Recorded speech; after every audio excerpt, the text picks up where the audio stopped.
श्रीमद् भागवत महापुराण प्रथम स्कंद। श्री सूत जी ने सौनकादि ऋषियों का प्रश्न, जिससे इस जगत की सृष्टि स्थिति और प्रलय होते हैं, क्योंकि वह सभी सद्रूप पदार्थों में अनुगत है और असत पदार्थों से पृथक है, जड़ नहीं, चेतन है, परतंत्र नहीं, स्वयं प्रकाश है, जो ब्रह्मा अथवा हिरण्यगर्भ नहीं, प्रत्युत उन्हें अपने संकल्प से ही जिसने उस वेद ज्ञान का दान किया है, जिसके संबंध में बड़े बड़े विद्वान भी मोहित हो जाते हैं। जैसे तेजोमय सूर्य रश्मियों में जल का, जल में स्थल का और स्थल में जल का भ्रम होता है, वैसे ही जिसमें यह त्रिगुणमय जागृत स्वप्न सुसुप्ति रूपा सृष्टि मिथ्या होने पर भी अधिष्ठान सत्ता से सत्यवत प्रतीत हो रही है, उस अपनी स्वयं प्रकाश ज्योति से सर्वदा और सर्वथा माया और माया कार्य से पूर्णतः मुक्त रहने वाले परम सत्य स्वरूप परमात्मा का हम ध्यान करते हैं। एक बार भगवान विष्णु एवं देवताओं के परम पुण्यमय क्षेत्र नैमिषारण्य में सौनकादि ऋषियों ने भगवत प्राप्ति की इच्छा से सहस्र वर्षों में पूरे होने वाले एक महान यज्ञ का अनुष्ठान किया।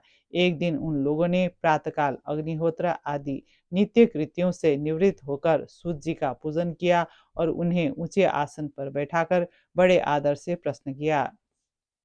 ऋषियों ने कहा, सूत जी, आप निष्पाप हैं। आपने समस्त इतिहास, पुराण और धर्मशास्त्रों का विधि पूर्वक अध्ययन किया है तथा उनकी भलीभांति व्याख्या भी की है। वेद वेत्ताओं में श्रेष्ठ भगवान बाद नारायण ने एवं भगवान के सगुण निर्गुण रूप को जानने वाले दूसरे मुनियों ने जो कुछ जाना है, उन्हें जिन विषयों का ज्ञान है, वह सब आप विस्तारित रूप से जानते हैं। आपका हृदय बड़ा ही सरल और शुद्ध है, इसी से आप उनकी कृपा और अनुग्रह के पात्र हुए हैं।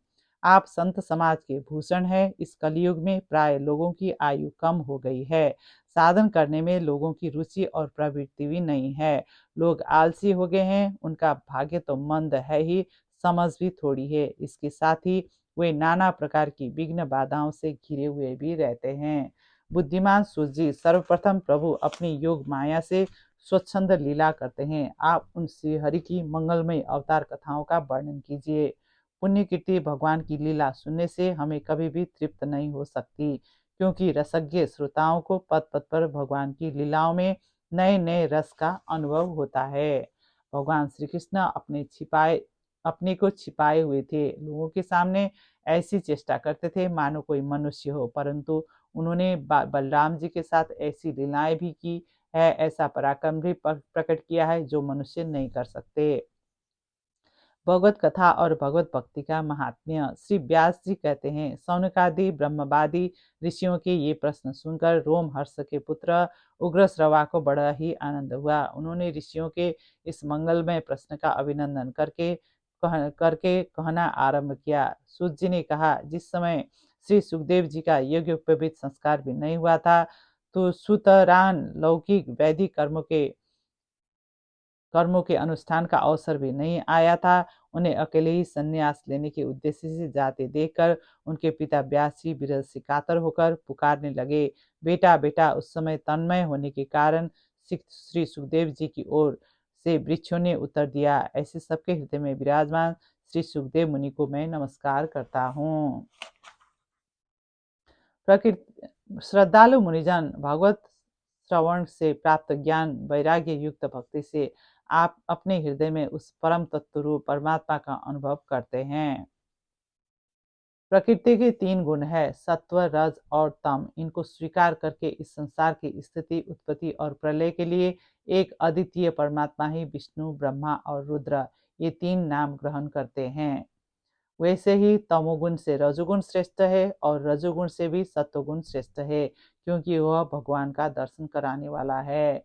जो लोग इस संसार सागर से पार जाना चाहते हैं, वे यद्यपि किसी की निंदा तो नहीं करते, न किसी में द्वेष ही देखते हैं, फिर भी घोर रूप वाले तमोगुणी, रजोगुणी, भैरवादी भूतपतियों की उपासना न करके सत्वगुणी भगवान विष्णु भगवान और उनके अंश कला स्वरूपों का ही भजन करते हैं। परंतु जिसका स्वभाव रजोगुणी अथवा तमोगुणी है, वे धन, ऐश्वर्य और संतान की कामना से भूत, पितर और प्रजापतियों की उपासना करते हैं, क्योंकि इन लोगों का स्वभाव उन भूतादि से मिलता जुलता होता है।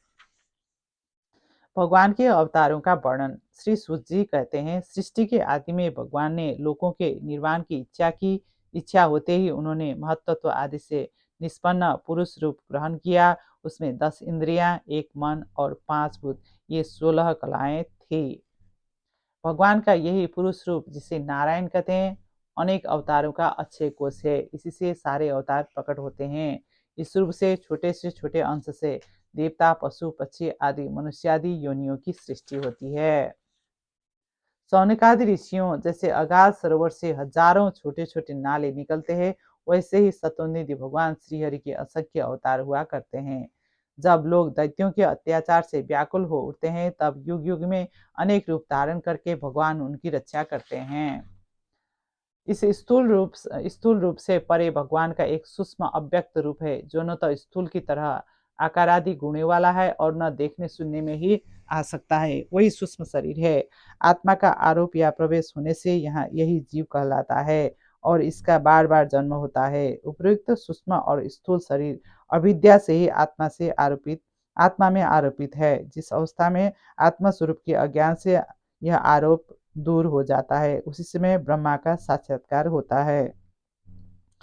भगवान की लीला अमोघ है। वे लीला से ही इस संसार का सृजन, पालन और संहार करते हैं, किंतु इनमें आसक्त नहीं होते। प्राणियों के अंतःकरण में छिपे रहकर ज्ञानेंद्रिय और मन के नियंता के रूप में उनके विषयों को ग्रहण भी करते हैं, परंतु उनसे अलग रहते हैं। वे परम स्वतंत्र है। ये विषय कभी उन्हें लिप्त नहीं कर सकते। जैसे अनजान मनुष्य जादूगर अथवा नट के संकल्प और वचनों से की हुई करामात को नहीं समझ पाता, वैसे ही अपने संकल्प और वेद वाणी के द्वारा भगवान के प्रकट किए हुए इन नाना नाम और रूपों को तथा उनकी लीलाओं को कुबुद्धि जीव बहुत सी तर्क युक्तियों के द्वारा नहीं पहचान सकता। महर्षि व्यास का असंतोष। व्यास जी कहते हैं, उस दीर्घकालीन सत्र में सम्मिलित हुए मुनियों में विद्या वयोवृद्ध कुलपति ऋग्वेदी सौनक जी के सूत जी की पूर्वोक्त बात सुनकर उनकी प्रशंसा की और कहा। सौनक जी बोले, सूत जी, आप वक्ताओं में श्रेष्ठ है तथा बड़े भाग्यशाली हैं। जो कथा भगवान श्री सुखदेव जी ने कही, वही भगवान की पुण्यमयी कथा कथा कृपा करके आप हमें सुनाइए। सूत जी ने कहा, इस वर्तमान सतयुगी के तीसरे युग द्वापर में महर्षि पराशर के द्वारा वसुकन्या सत्यवती के गर्भ से भगवान के कलावतार योगीराज व्यास जी का जन्म हुआ। एक दिन वे सूर्योदय के समय सरस्वती के पवित्र जल में स्नानादि करके एकांत पवित्र स्थान पर बैठे हुए थे। महर्षि भूत और भविष्य को जानते थे। उनकी दृष्टि अचूक थी। उन्होंने देखा कि जिसको लोग जान नहीं पाते, ऐसे समय के फेर से प्रत्येक युग में धर्म संकरता और उनके प्रभाव से भौतिक वस्तुओं की भी शक्ति का ह्रास होता रहता है। संसार के लोग श्रद्धाहीन और शक्ति रहित हो जाते हैं। उनकी बुद्धि कर्तव्य का ठीक ठीक निर्णय नहीं कर पाती और आयु भी कम हो जाती है। लोगों की इस भाग्यहीनता को देखकर उन मनुष्यों ने अपने दिव्य दृष्टि से समस्त वर्णों और आश्रमों का हित कैसे हो, इस पर विचार किया। भगवान के यश कीर्तन की महिमा और देवर्षि नारद की पूर्व चरित्र। नारद जी ने प्रश्न किया, महाभाग व्यास जी, आपके शरीर एवं मन दोनों ही अपने कर्म एवं चिंतन से संतुष्ट है ना? व्यास जी कहते हैं, आपने मेरे विषय में जो कुछ कहा है वह सब ठीक है। वैसा होने पर भी मेरा हृदय संतुष्ट नहीं है। पता नहीं इसका क्या कारण है। नारद जी ने कहा, व्यास जी, आपने भगवान की निर्मल यश का ज्ञान प्राय नहीं किया। मेरी ऐसी मान्यता है कि जिससे भगवान संतुष्ट नहीं होते, वह शास्त्र या ज्ञान अधूरा है। आपने धर्म आदि पुरुषार्थ का जैसा निरूपण किया है, भगवान श्री कृष्ण की महिमा का वैसा निरूपण नहीं किया। भगवान अनंत है। कोई विचारवान ज्ञानी पुरुष ही संसार की ओर से निवृत्त होकर उनके स्वरूपभूत परमानंद का अनुभव कर सकता है। बुद्धिमान मनुष्यों को चाहिए कि वह उसी वस्तु की प्राप्ति के लिए प्रयत्न करे जो तिनके से लेकर ब्रह्मा पर्यंत समस्त ऊंची नीची योनियों में कर्मों के फलस्वरूप आने जाने पर भी स्वयं प्राप्त नहीं होती। संसार के विशेष सुख तो जैसे बिना चेष्टा के दुख मिलते हैं, वैसे ही कर्म के फल रूप में अचिंत्य गति समय के फेर से सबको सर्वत्र स्वभाव से ही मिल जाते हैं। वह भगवान के चरण कमलों के आलिंगन का स्मरण करके फिर उसे छोड़ना नहीं चाहता। उसे रस का चस्का जो लग चुका है। उनकी अनुमति प्राप्त करके बर्तनों में लगा हुआ प्रसाद मैं एक बार खा लिया था। इससे मेरे सारे पाप धुल गए। इस प्रकार उसकी सेवा करते करते मेरा हृदय शुद्ध हो गया और वे लोग जैसा भजन पूजन करते थे, उसी में भी मेरी रुचि हो गई। महामुने, जब भगवान में मेरी रुचि हो गई तब उन मनोहर कीर्ति प्रभु में मेरी बुद्धि भी निश्चल हो गई। अब चित्त के रजोगुण और तमोगुण का नाश करने वाली भक्ति का मेरे हृदय में प्रादुर्भाव हो गया। मैं उनका बड़ा ही अनुरागी था, विनयी था। उन लोगों की सेवा से मेरे पाप नष्ट हो चुके थे। मेरे हृदय में श्रद्धा थी, इंद्रियों में संयम था एवं शरीर, वाणी और मन में मैं उनका आज्ञाकारी था। उस दीन वत्सल महात्माओं ने जाते समय कृपा करके मुझे उस गुह्यतम ज्ञान का उपदेश किया, जिसका उपदेश स्वयं भगवान ने अपने श्रीमुख से किया है। उस उपदेश से ही जगत के निर्माता भगवान श्री कृष्ण की माया के प्रभाव को मैं जान सका, जिसके जान लेने पर उसके परम पद की प्राप्ति हो जाती है। यद्यपि सभी कर्म मनुष्यों को जन्म मृत्यु रूप संसार के चक्र में डालने वाले हैं, तथापि जब वे भगवान को समर्पित कर दिए जाते हैं तब उनका कर्मापना नष्ट ही हो जाता है। नारद जी के पूर्व चरित्र का शेष भाग। श्री सूत जी कहते हैं, सौनक जी, देवर्षि नारद के जन्म और साधना की बात सुनकर सत्यवती नंदन भगवान श्री व्यास जी ने उनसे फिर यह प्रश्न किया। श्री व्यास जी ने पूछा, नारद जी, जब आपको ज्ञानोपदेश करने वाले महात्मा गण चले गए तब आपने क्या किया? श्री नारद जी ने कहा, मुझे ज्ञानोपदेश करने वाले महात्मा गण जब चले गए तब मैंने इस प्रकार अपना जीवन व्यतीत किया। यद्यपि उस समय मेरी अवस्था बहुत छोटी थी। मेरी अवस्था केवल 5 वर्ष की थी। मुझे दिशा, देश और काल के संबंध में कुछ भी ज्ञान नहीं था। एक दिन की बात है, मेरी माँ गौ दूहने के लिए रात को समय घर से बाहर निकली। रास्ते में उसके पैर में सांप छू गया। उसने उस बेचारी को डस लिया। उस सांप का क्या दोष, काल की ऐसी ही प्रेरणा थी। मैंने समझा भक्तों का मंगल चाहने वाले भगवान का यह भी एक अनुग्रह ही है। इसके बाद मैं उत्तर दिशा की ओर चल पड़ा। चलते चलते मेरा शरीर और इंद्रियां शिथिल हो गई। मुझे बड़े जोर की प्यास लगी। भूखा तो था ही। वहां एक नदी मिली। उसके कुंड में मैंने स्नान, जलपान और आचमन किया। इससे मेरी थकावट मिट गई। उस विजन वन में एक पीपल के नीचे आसन लगाकर मैं बैठ गया। उन महात्माओं में जैसा मैंने सुना था, हृदय में रहने वाले परमात्मा के उसी स्वरूप का मैं मन ही मन ध्यान करने लगा। जिनकी वासनाएं पूर्णतः शांत नहीं हो गई है, उनका अधकचरे योगियों को मेरा दर्शन अत्यंत दुर्लभ है। निष्पाप बालक, तुम्हारे हृदय में मुझे प्राप्त करने की लालसा जागृत करने के लिए ही मैंने एक बार तुम्हें अपने स्वरूप की झलक दिखाई है। मुझे प्राप्त करने की आकांक्षा से युक्त साधक धीरे धीरे हृदय की संपूर्ण वासनाओं का भली भांति त्याग कर देता है। अल्पकालीन संत संत सेवा से ही तुम्हारी चित्तवृत्ति मुझ में स्थिर हो गई है। व्यास जी, इस प्रकार भगवान की कृपा से मेरा हृदय शुद्ध हो गया, आसक्ति मिल गई और मैं श्री कृष्ण परायण हो गया।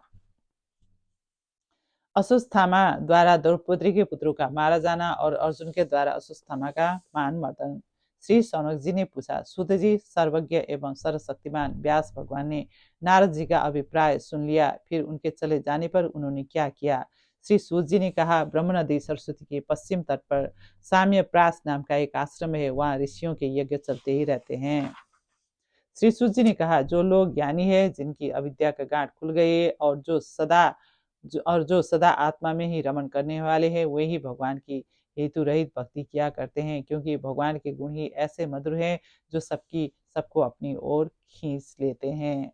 अर्जुन ने कहा, श्री कृष्ण, तुम सच्चिदानंद स्वरूप परमात्मा हो। तुम्हारी शक्ति अनंत है। तुम ही भक्तों को अभय देने वाले हो। जो संसार की धधकती हुई आग में जल रहे हैं, उन जीवों को उसे उबारने वाले एकमात्र तुम ही हो। भगवान ने कहा, अर्जुन, यह अश्वत्थामा का चलाया हुआ ब्रह्मास्त्र है।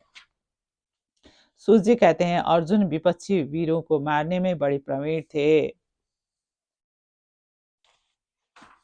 सूत जी ने कहा, सौनकादि ऋषियों, द्रौपदी को बात धर्म और न्याय के अनुकूल थी। उसमें कपट नहीं था, करुणा और समता थी। भगवान श्री कृष्ण बोले, पतित ब्राह्मण का भी वध नहीं करना चाहिए और आतताई को मार ही डालना चाहिए। शास्त्रों में मैंने ही ये दोनों बातें कही है, इसलिए मेरी दोनों आज्ञाओं का पालन करो। तुमने द्रौपदी को सांत्वना देते समय जो प्रतिज्ञा की थी, उसे भी सत्य करो। साथ ही भीमसेन, द्रौपदी और मुझे जो प्रिय है वह भी करो। गर्भ में परीक्षित की रक्षा, कुंती के द्वारा भगवान की स्तुति और युधिष्ठिर का शोक। सूर्य कहते हैं, इनके बाद पांडव श्री कृष्ण के साथ जलांजलि के इच्छुक मरे हुए स्वजनों का तर्पण करने के लिए स्त्रियों को आगे करके गंगा तट पर गए। उत्तरा ने कहा, देवादिदेव जगदीश्वर, आप महायोगी है, आप मेरी रक्षा कीजिए, रक्षा कीजिए।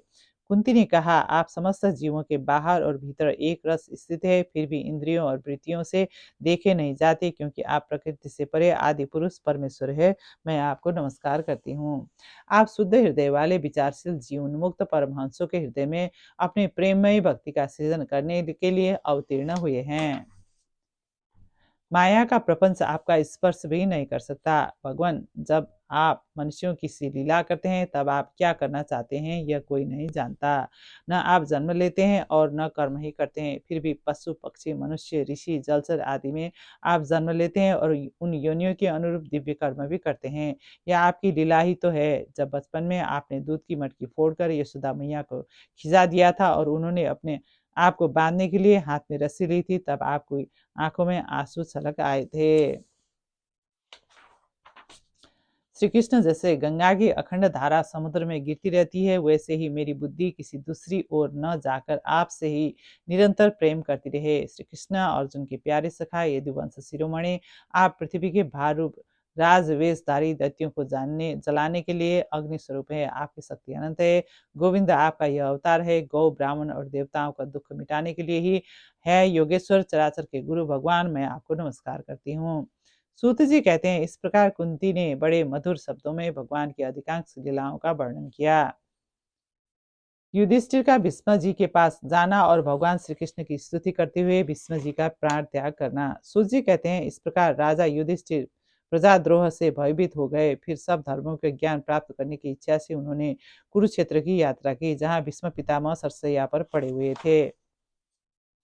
श्री कृष्ण साक्षात भगवान है। ये सबके आदि कारण और परम पुरुष नारायण है। अपनी माया से लोगों को मोहित करते हुए ये यदुवंशियों में छिपकर लीला कर रहे हैं। सूत जी कहते हैं, युधिष्ठिर ने उनकी यह बात सुनकर सरसैया पर सोए हुए भीष्म पितामह से बहुत से ऋषियों के सामने ही नाना प्रकार के धर्मों के संबंध में अनेकों रहस्य पूछे। तब तत्ववेत्ता भीष्म पितामह ने वर्ण और आश्रम के अनुसार पुरुष के स्वाभाविक धर्म और वैराग्य तथा राग के कारण विभिन्न रूप से बतलाए हुए निवृत्ति और प्रवृत्ति रूप द्विविध धर्म, दान धर्म, राज धर्म, मोक्ष धर्म, स्त्री धर्म और भगवत धर्म, इन सब का अलग अलग संक्षेप और विस्तार से वर्णन किया। सौनक जी इनके साथी धर्म, अर्थ, काम और मोक्ष, इन चारों पुरुषार्थों का तथा इनकी प्राप्ति के साधनों का अनेकों उपाख्यान और इतिहास सुनाते हुए विभागस वर्णन किया। सूत कहते हैं, इस प्रकार भीष्म पितामह ने मन, वाणी और दृष्टि के वृत्तियों से आत्मस्वरूप भगवान श्री कृष्ण में अपने आप को लीन कर दिया। उनके प्राण वहीं विलीन हो गए और वे शांत हो गए। उन्हें अनंत ब्रह्मा में लीन जानकर सब लोग वैसे ही चुप हो गए, जैसे दिन के बीत जाने पर पक्षियों का कलरव शांत हो जाता है। श्री कृष्ण का द्वारका गमन। सौनक जी ने पूछा, धार्मिक शिरोमणि महामन युधिष्ठिर ने अपनी पैतृक संपत्ति को हड़प जाने के इच्छुक आतताइयों का नाश करके अपने भाइयों के साथ किस प्रकार से राज्य शासन किया और कौन कौन से काम किए, क्योंकि भोगों में तो उनकी प्रवृत्ति थी ही नहीं। सूर्य कहते हैं, संपूर्ण सृष्टि को उज्जीवित करने वाले भगवान श्रीहरि परस्पर की कलहाग्नि से दग्ध कुरुवंश को पुनः अंकुरित कर और युधिष्ठिर को उनके सिंहासन पर बैठाकर बहुत प्रसन्न हुए। भीष्म पितामह और भगवान श्री कृष्ण के उपदेशों के श्रवण से उनके अंतकरण में विज्ञान का उदय हुआ और भ्रांति मिट गई। अपने बंधुओं का सुख मिटाने के लिए और अपनी बहन सुभद्रा की प्रसन्नता के लिए भगवान श्री कृष्ण कई महीने तक हस्तिनापुर में ही रहे। भगवान के प्रस्थान के समय मृदंग, शंख, बेरी, बीड़ा, ढोल, नरसिंगे, धुंधुरी, नगारे, घंटे और दुंदुभियां आदि बाजे बजने लगे। जो प्रलय के समय भी अपने अद्वितीय निर्विशेष रूप में स्थित रहते हैं, उस समय सृष्टि के मूल में तीनों गुण भी नहीं रहते। जगदात्मा ईश्वर में जीव भी लीन हो जाते हैं और महत्व आदि समस्त शक्तियां अपने कारण अव्यक्तों में सो जाती है। सखी, वास्तव में ये वही हैं जिनकी सुंदर लीलाओं का गायन वेदों में और दूसरे गोपनीय शास्त्रों में व्यासादि रहस्यवादी ऋषियों ने किया है, जो एक अद्वितीय ईश्वर है और अपनी लीला से जगत की सृष्टि, पालन तथा संहार करते हैं, परंतु उनमें आसक्त नहीं होते। हस्तिनापुर को स्त्रियां इस प्रकार बातचीत कर रही थी कि वह भगवान श्री कृष्ण मंद मंद मुस्कान और प्रेम पूर्ण चितवन से उनका अभिनंदन करते हुए वहां से विदा हो गए। द्वारका में श्री कृष्ण का राजोदित स्वागत। सूत जी कहते हैं, श्री कृष्ण ने अपने समृद्ध अनाथ देश में पहुंचकर वहां के लोगों की विरह वेदना बहुत कुछ शांत करते हुए अपना श्रेष्ठ पांचजन्य नामक शंख बचाया। कमल नयन श्री कृष्ण, जब आप अपने बंधु बांधवों से मिलने के लिए हस्तिनापुर अथवा मथुरा ब्रजमंडल चले जाते हैं, तब आपके बिना हमारा एक एक क्षण कोटि कोटि वर्षों के समान लंबा हो जाता है। आपके बिना हमारी दशा वैसी हो जाती है जैसे सूर्य के बिना आंखों की। सौनक जी, जिस समय भगवान राजमार्ग से जा रहे थे, उस समय द्वारिका की कुल कमनियां भगवान के दर्शन को ही परमानंद मानकर अपनी अपनी अटारियों पर चढ़ गई। भगवान सबसे पहले अपने माता पिता के महलों में गए। वहां उन्होंने बड़े आनंद से देवकी आदि सातों माताओं का चरणों पर सिर रखकर प्रणाम किया और माताओं ने उन्हें अपने हृदय से लगाकर गोद में बिठा लिया। साक्षात परमेश्वर ही अपनी लीला से इस मनुष्य लोक में अवतीर्ण हुए थे और सहस्रों रमणी रत्नों में रहकर उन्होंने साधारण मनुष्य की तरह क्रीड़ा की, जिनकी निर्मल और मधुर हंसी उनके हृदय के उन्मुक्त भावों को सूचित करने वाली थी, जिनकी लजीली चितवन की चोट से बेसुध होकर विश्व विजयी कामदेव ने भी अपने धनुष का परित्याग किया था। वे कमनीय कमनियां अपने काम विलासों से जिनके मन में तनिक भी क्षोभ नहीं पैदा कर सके, उन असंग भगवान श्री कृष्ण को संसार के लोग अपने ही समान कर्म करते देखकर आसक्त मनुष्य समझते हैं, यह उनकी मूर्खता है। यही तो भगवान की भगवत यही तो भगवान की भगवत सत्ता है कि प्रकृति में स्थिर होकर भी उनके गुणों से कभी लिप्त नहीं होते। जैसे भगवान की शरणागत बुद्धि अपने में रहने वाले प्राकृतिक गुणों से लिप्त नहीं होती। वे मूढ़ स्त्रियां भी श्री कृष्ण को अपना एकांत सेवी स्त्री परायण भक्त ही समझ बैठी थी, क्योंकि वे अपने स्वामी के ऐश्वर्य को नहीं जानती थी। ठीक वैसे ही जैसे अहंकारी वृत्तियां शरीर को अपने धर्म से युक्त मानती है।